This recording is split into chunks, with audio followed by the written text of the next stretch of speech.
Podcast with me, Carly. Hope you are all well, witches. On today's episode, we are going to be looking again at the topic of mirrors and scrying.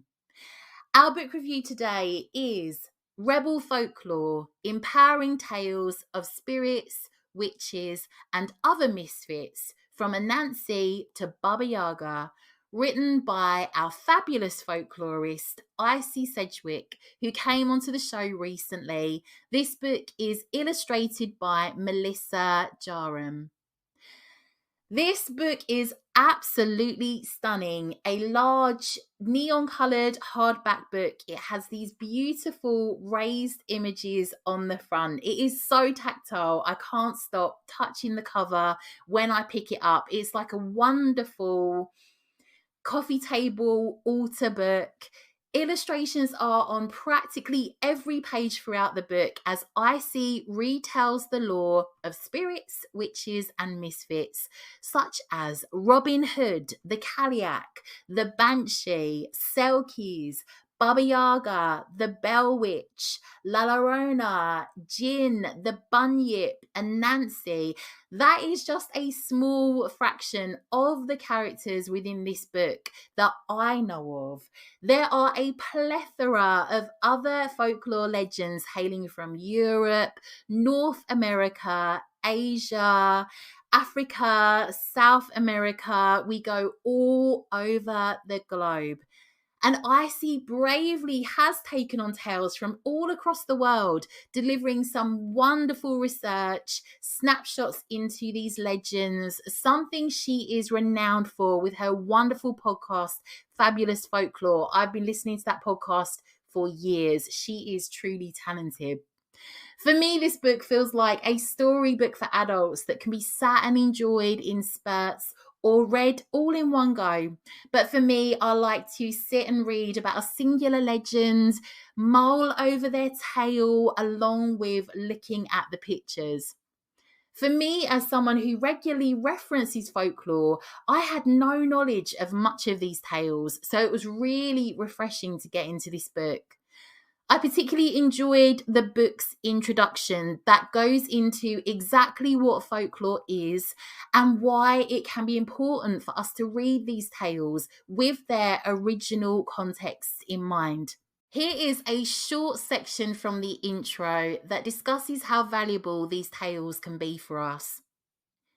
Consider these tales as introductions to 50 fascinating figures from folklore. Each profile provides an overview, examples of their stories, and an exploration of their continuing value in the 21st century. The profiles are a way to start a conversation with each figure. So if one of them speaks to your heart, seek them out and learn more about them from their culture of origin. The wonderful illustrations throughout this book are interpretive, based on the myriad of versions of each story rather than traditional portrayals. Many of these characters have no definitive version thanks to the fluid nature of folklore, but hopefully they will help you encounter these figures in a different form. There are far more figures within folklore around the world than we could ever include here, so you'll also find a list of recommended reading and listening with which to explore further via experts, storytellers and folklorists. But let's get started with these remarkable rebels. Perhaps these figures will mirror your own struggles, desires, ambitions and victories. If they don't, they may still offer advice to help you get where you want to go. Absolute gold are the references to other podcasts, other storytellers and so on within the book. There are so many other resources I'm also going to refer to after reading this book. Tons that I've never come across also. Absolutely love this book. Cannot recommend it enough. So proud of you, Icy. Well done. Before we move into the main section of our podcast today, which does delve into a lot of folklore, I just want to let you know that over on Patreon this month, our Witches Institute Coven gathering will be held on Thursday, 28th September from 7:30 p.m.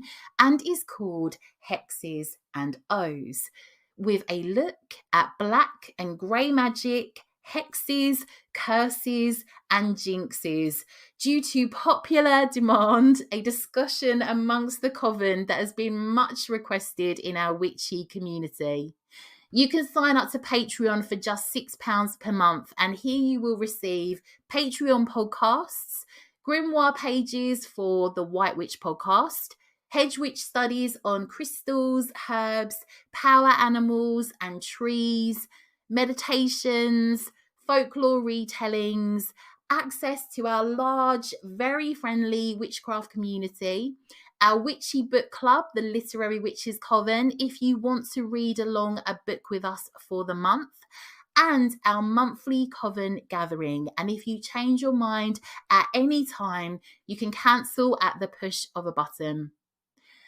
So, for now, join me after the break to talk all about scrying.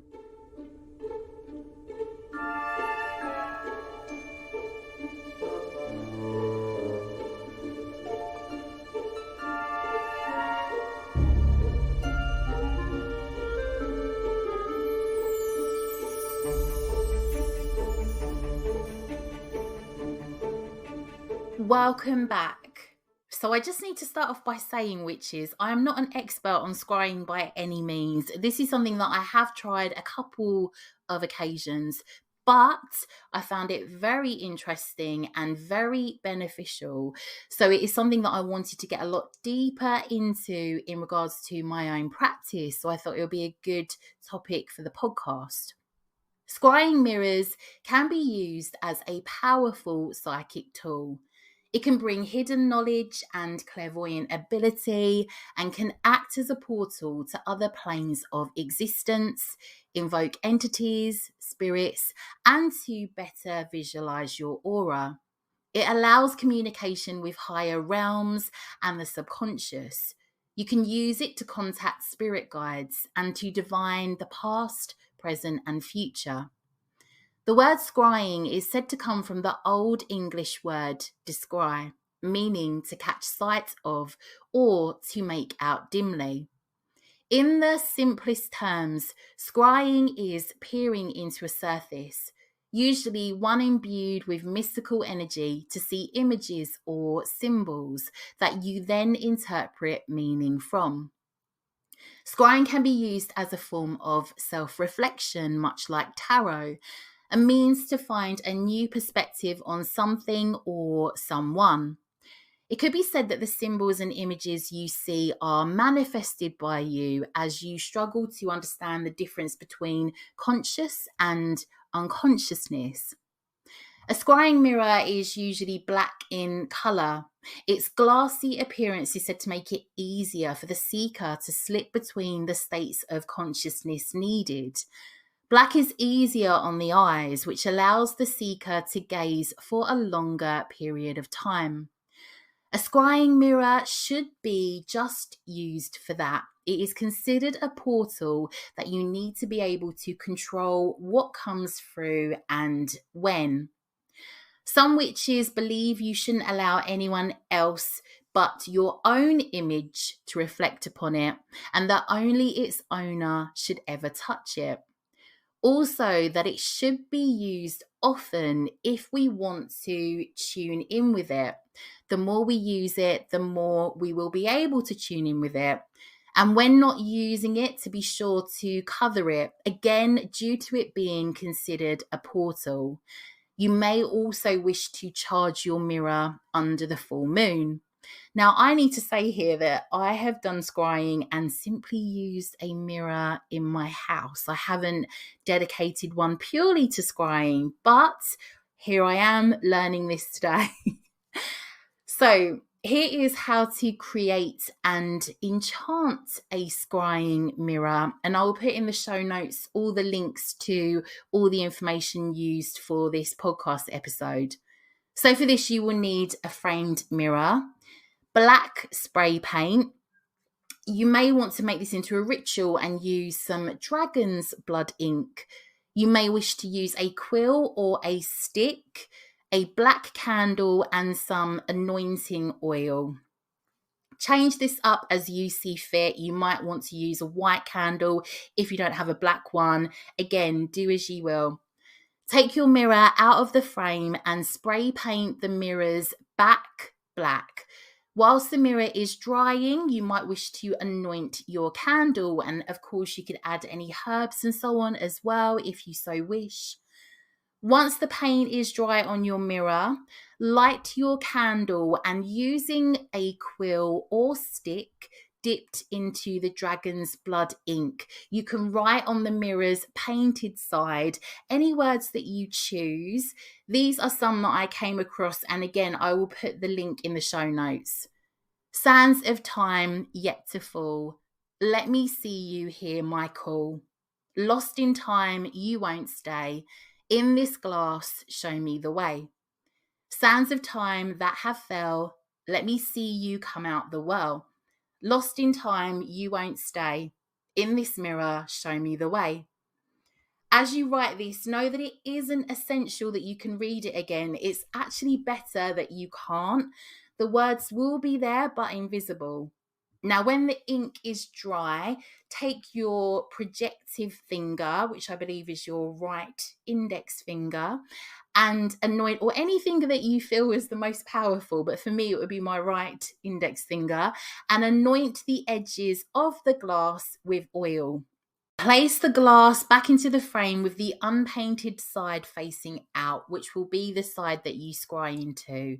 When not in use, cover with a cloth. So this is from the website Morgana the Warboy's Witch. To charge and consecrate a scrying mirror. Make an infusion of mugwort, and whilst it's still warm, strain it. Bathe your mirror in the infusion and chant the following 9 times. Mirror, mirror, black as night, grant me the gift of hidden sights. Show me the answers that I seek. Solutions into mind's eye leak. I hate that word. Mirror, mirror, black as night, grant to me precious insight. Again, I'll link that in the show notes. As you are chanting, envision the mirror awakening to you and your psychic abilities. It is widely believed that it is best to scry at night, as the practice is closely tied to the energy of the moon. A calm, dark night is best due to less distractions around. So to use the scrying mirror, place it against the wall or have it laid out on a table where you hover above it. It is best not to hold the mirror so that you can focus on the task in hand without feeling its heaviness.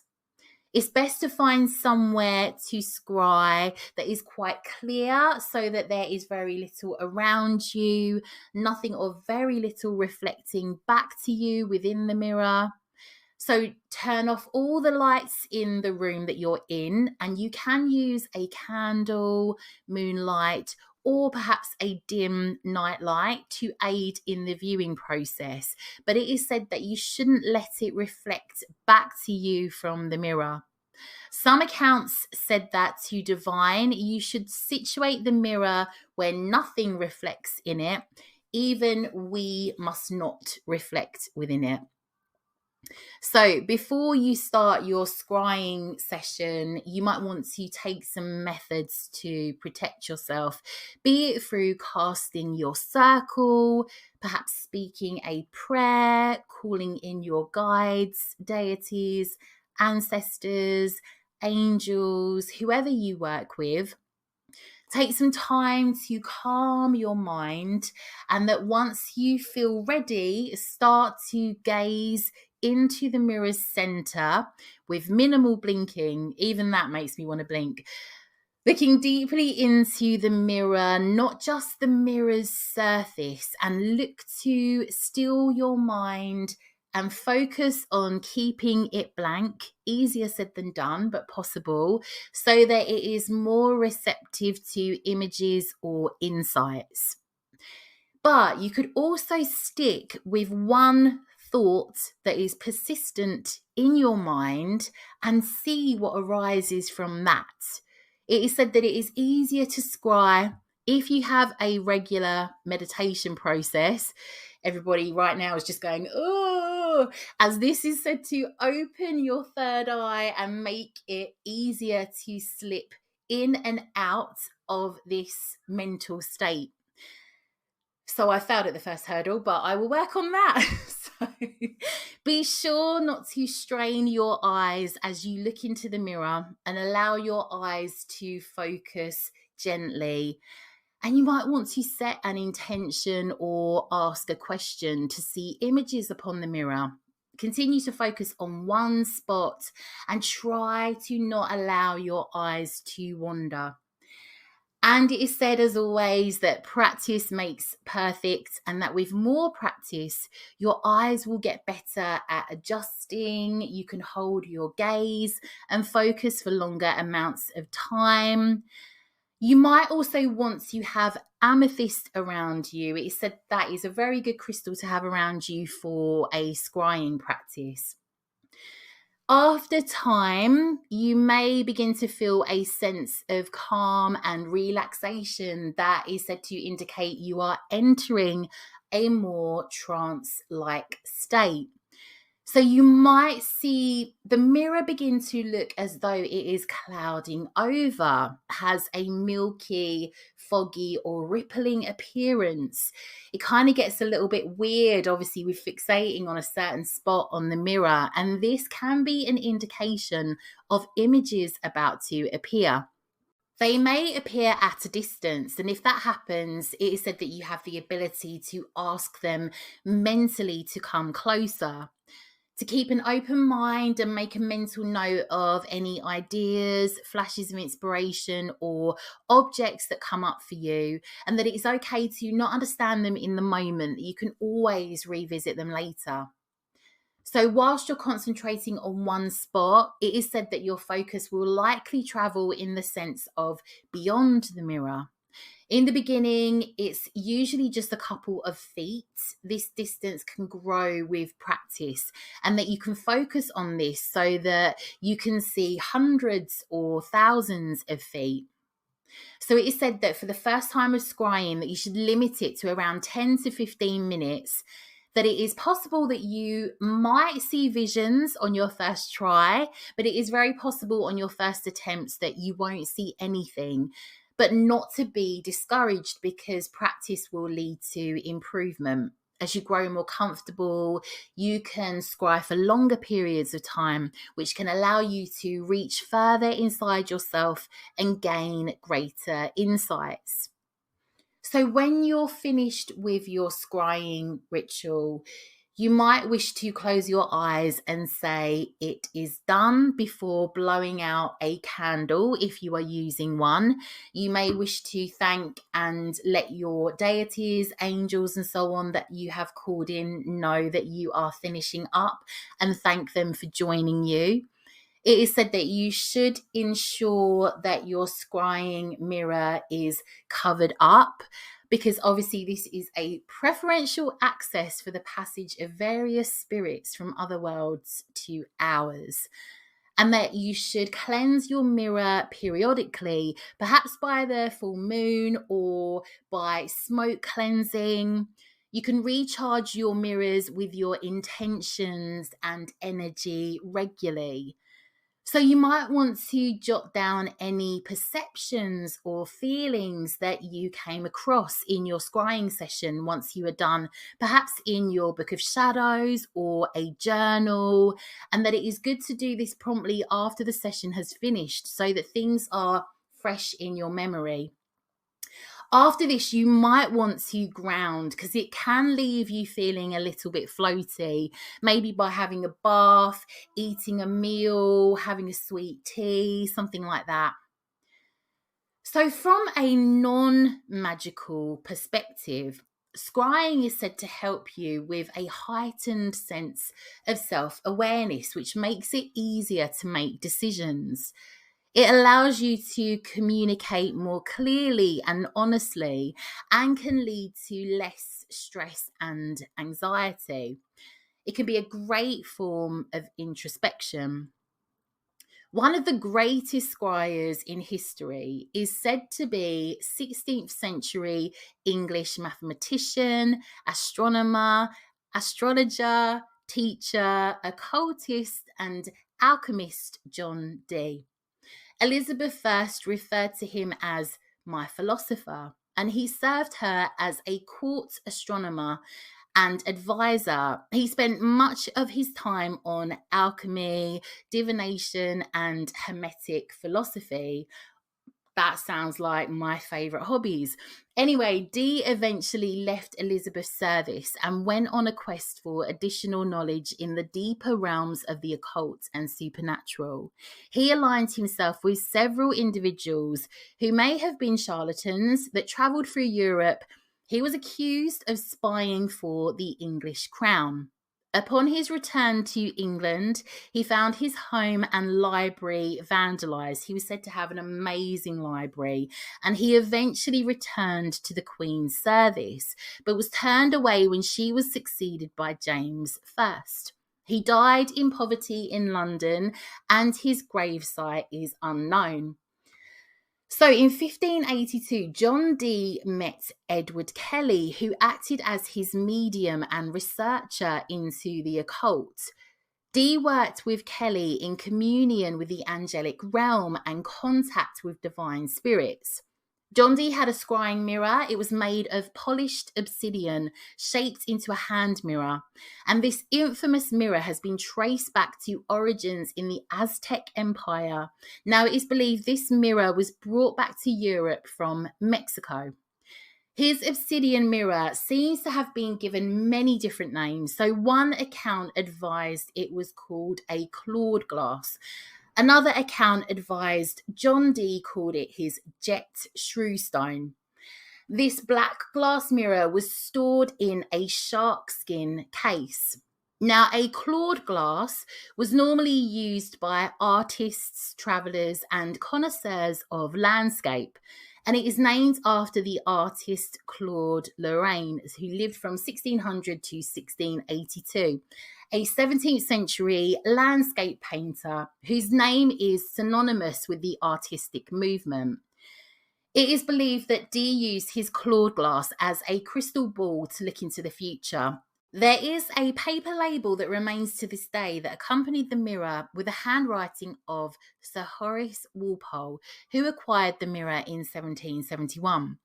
The text begins, "The black stone into which Dr. Dee used to call his spirits," and he later added, "Kelly was Dr. Dee's associate." I believe this is up to date and that the mirror is now kept within the Enlightenment Gallery at the British Museum in London. So Kelly would use this mirror to summon spirits, and he would see visions of angels that communicated with him, and Dee and Kelly would transcribe. So Dee owned many different tools linked to astrology, divination, alchemy, and the exploration of demonic and angelic magic.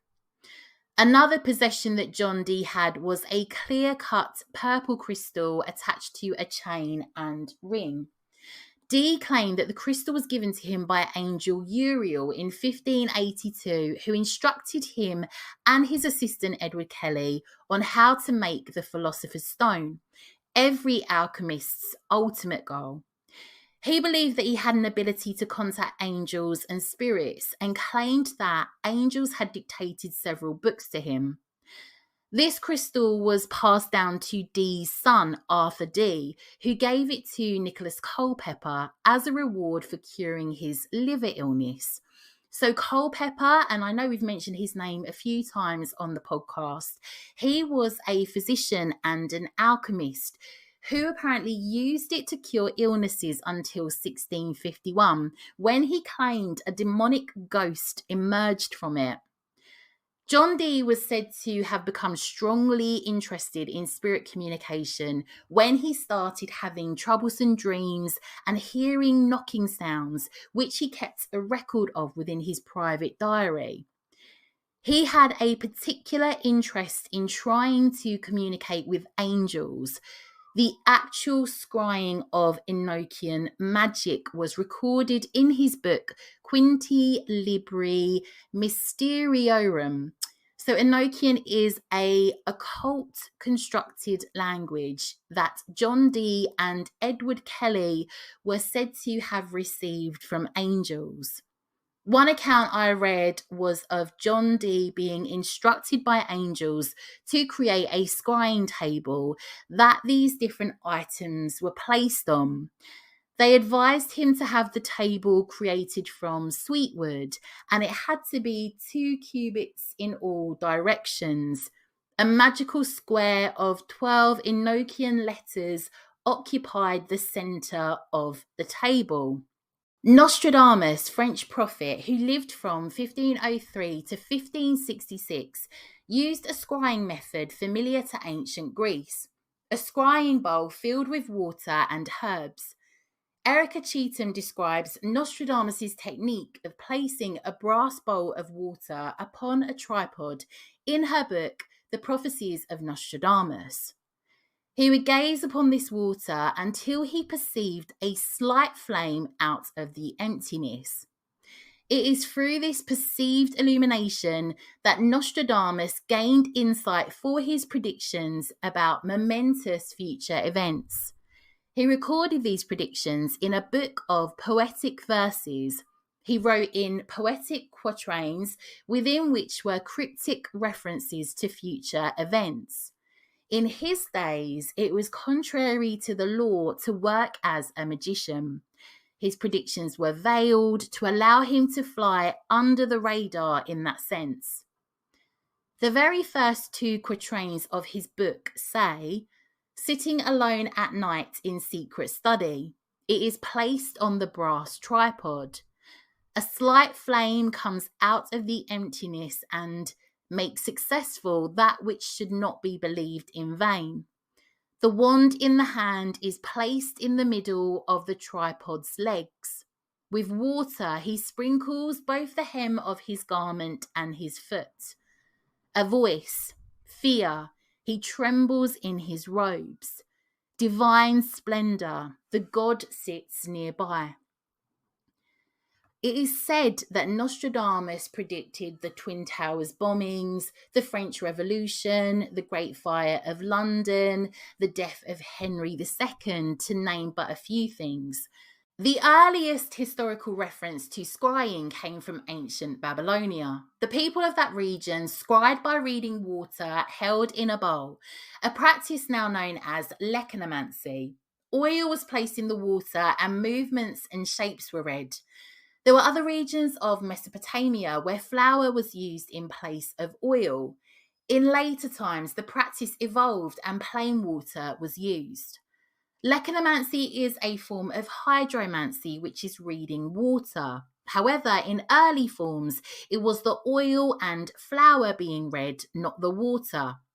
Another ancient reference to scrying came from a Persian text from the 10th century titled Shahnameh. It referenced a divination object that was used in even more ancient Persia, the cup of Jamshid. The cup is said to have first been used in Persepolis, which existed from 518 to 330 BCE. And in some Shahnameh translations, the cup is a globe. So coming back to our mirrors, let us look at Bloody Mary. Bloody Mary is a legend of a ghost, phantom, or spirit conjured to reveal the future. She is said to appear in a mirror when her name is chanted repeatedly. The Bloody Mary apparition may be benign or malevolent, depending on historic variations of the legend. Bloody Mary is thought to have evolved from old mirror divination rituals. In a footnote to his 1786 poem Halloween, Robert Burns described a mirror ritual used in Britain for the purpose of a person, typically a woman, seeking the face of their future spouse. This continued in European folklore up to the 20th century, with Halloween greetings cards being produced with pictures of this ritual. Historically, the divination ritual encouraged young women to walk up a flight of stairs backwards, holding a candle and a hand mirror in a darkened house. As they gazed into the mirror, they were supposed to be able to catch a view of their future husband's face. There was, however, a chance that they would see a skull or the face of the Grim Reaper instead, indicating that they were going to die before they would have the chance to marry. In the ritual of today, Bloody Mary allegedly appears to individuals or groups who ritualistically invoke her name in an act of catoptromancy. Catoptromancy is from the ancient Greek for mirror and divination, also known as captromancy or enoptromancy, and it is divination using a mirror. Pausanias, an ancient Greek traveller, described as follows. Before the temple of Ceres at Patras, there was a fountain separated from the temple by a wall, and there was an oracle, very truthful, not for all events, but for the sick only. The sick person let down a mirror suspended by a thread till its base touched the surface of the water, having first prayed to the goddess and offered incense. Then, looking into the mirror, he saw the presage of death or recovery, according as the face appeared fresh and healthy or of a ghastly aspect. In ancient Rome, the priests who used catoptromancy were called speculari. The Bloody Mary ritual is said to be done by repeatedly chanting her name into a mirror placed in a dimly lit or candlelit room. I've never done this, by the way. The name must be uttered 13 times or some other specified number of times. The Bloody Mary apparition allegedly appears as a corpse, witch, or ghost that can be friendly or evil and is sometimes seen covered in blood, hence the name. The law surrounding the ritual states that participants may endure the apparition screaming at them, cursing them, strangling them, stealing their soul, drinking their blood, or scratching their eyes out. Some variations of the ritual call Bloody Mary by a different name. Hail Mary and Mary Worth are popular examples. So just a little heads up at this point, which is it is going to get quite gory. We are going to be talking about real bloodbaths, loss of babies, enslaved people being tortured. I'm trying to make it as minimally violent as possible, just to give you as many facts as I can, but you may not wish to listen in from this point onwards. I will rein in the gore as much as possible. Some believe Bloody Mary is based on Mary, Queen of Scots, Queen Mary I of England, who was referred to as Bloody Mary for centuries by the Protestants. Given the name for she burned around 280 Protestants during her reign. Queen Mary I was the only child of Henry VIII and Catherine of Aragon. At age 37, she took on the throne and was determined to provide an heir during her reign after marrying Philip II of Spain. She appeared to be pregnant 2 months after they were wed. However, her due date came and went without a baby. Rumours emerged she had been delivered of a mole or lump of flesh, which could have been a molar pregnancy, a non-viable pregnancy. It was believed she suffered many fake pregnancies like this, and she believed it was a punishment for what she had done to many Protestants. She would eventually die at 42 in the year 1558, possibly from uterine or ovarian cancer, sadly childless. So it is said that sightings in the mirror of Bloody Mary could be her ghost searching for her baby. Some accounts are of her being with a baby. In some rituals, it is said summoners would taunt her apparition by saying, "I stole your baby," or "I killed your baby. Bloody Mary, I killed your baby." This also links to another backstory of Bloody Mary being the ghost of a mother whose children were murdered. There are so many variances of this tale. Mary Worth is another version of Bloody Mary.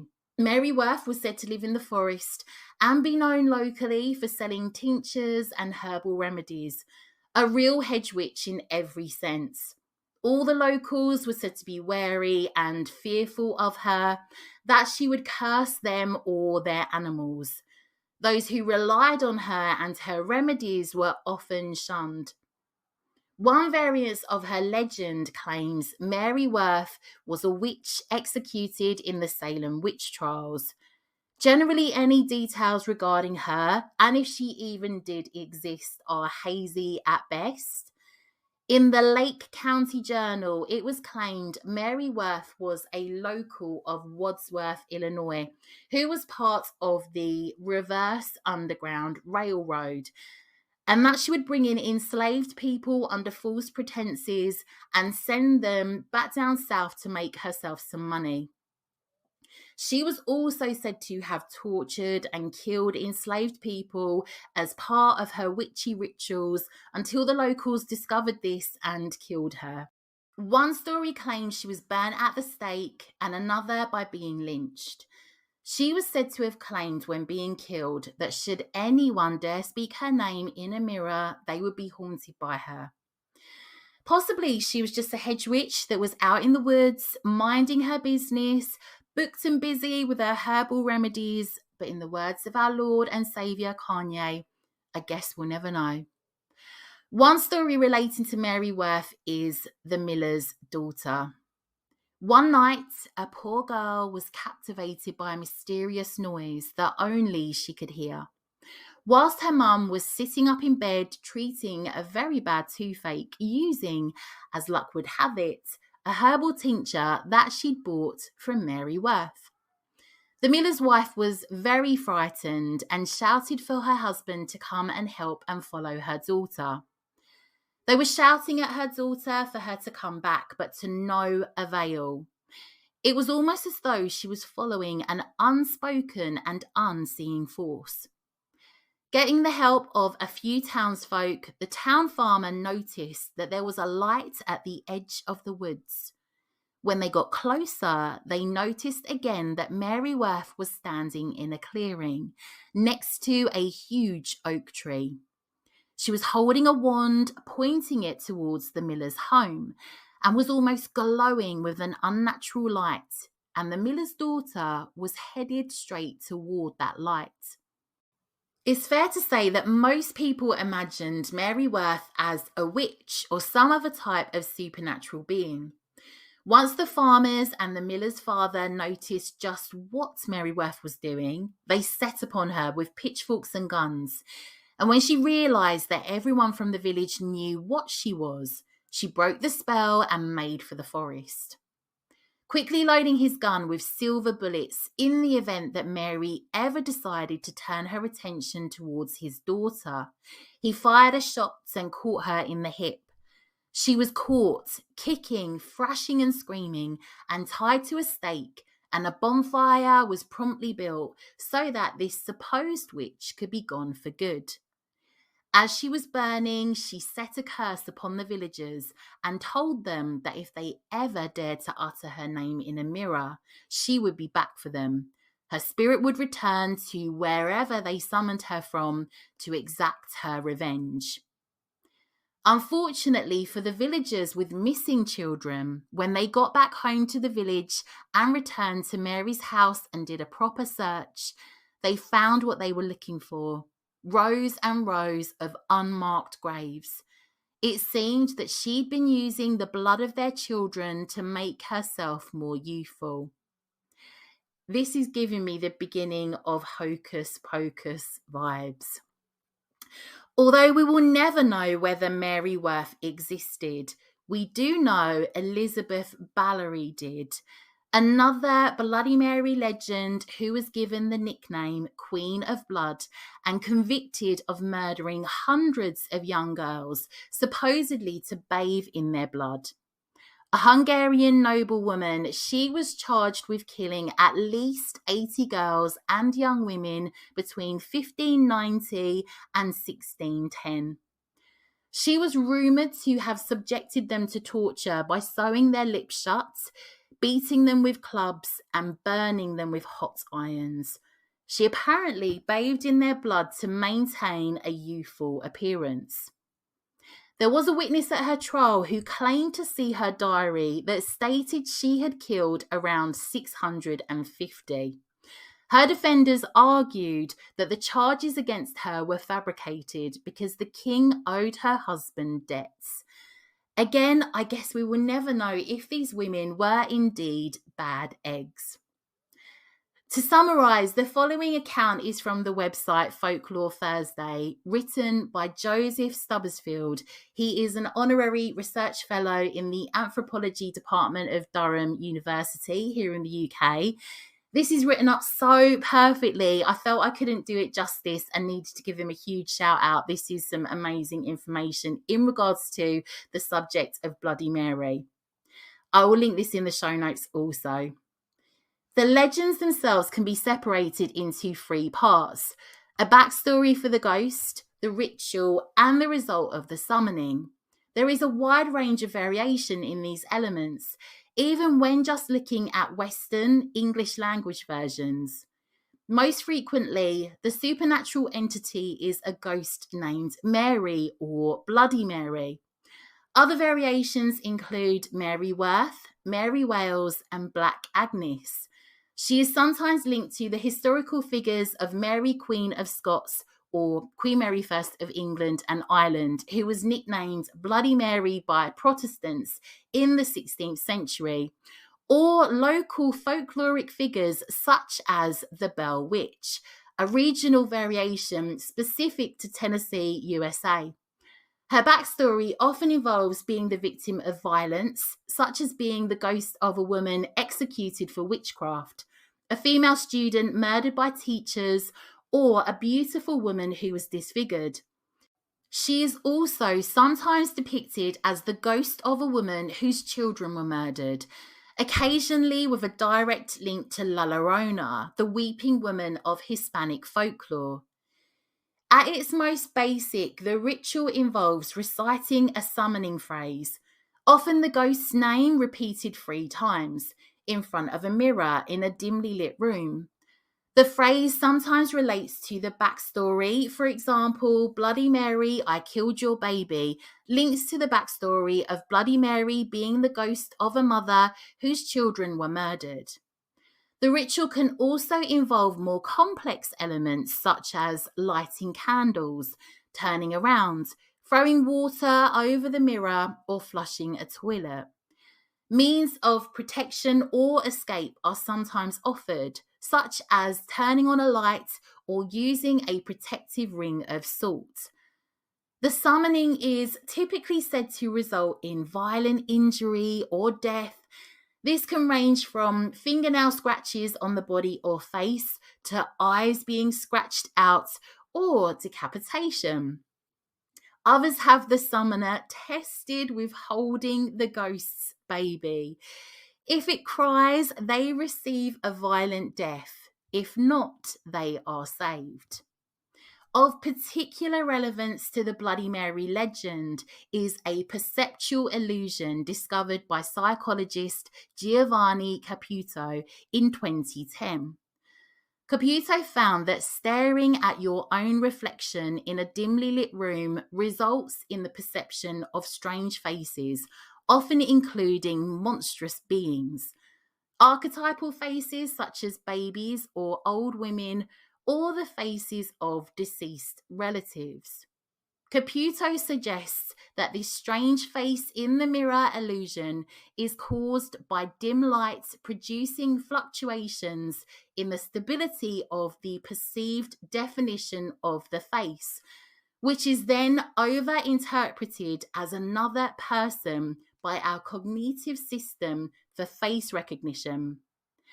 The rituals for summoning Bloody Mary, as well as much older mirror divination, consistently require the person to look into a mirror in a dimly lit room.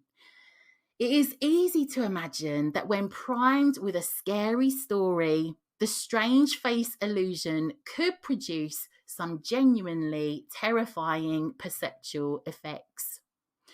Whatever the historical or psychological origins of the Bloody Mary legend, the story has survived for decades across the world and persists to this day. Do you dare call on her this Halloween? I don't know about Halloween, son. I'm getting right on that this weekend. No, I could never, genuinely. I'm such a wuss, and I just know. You stay where you are, Mary. Whatever version you are, you just stay right there in your mirror. I'm good. That is all I have for you today, witches. I am so amazed at how many different historical, magical association the mirror has. Genuinely, when I went down this rabbit hole, I was not expecting this. I will catch up with you all soon, witches. Thank you so much for joining me, and I'm sending you lots and lots of witchy love.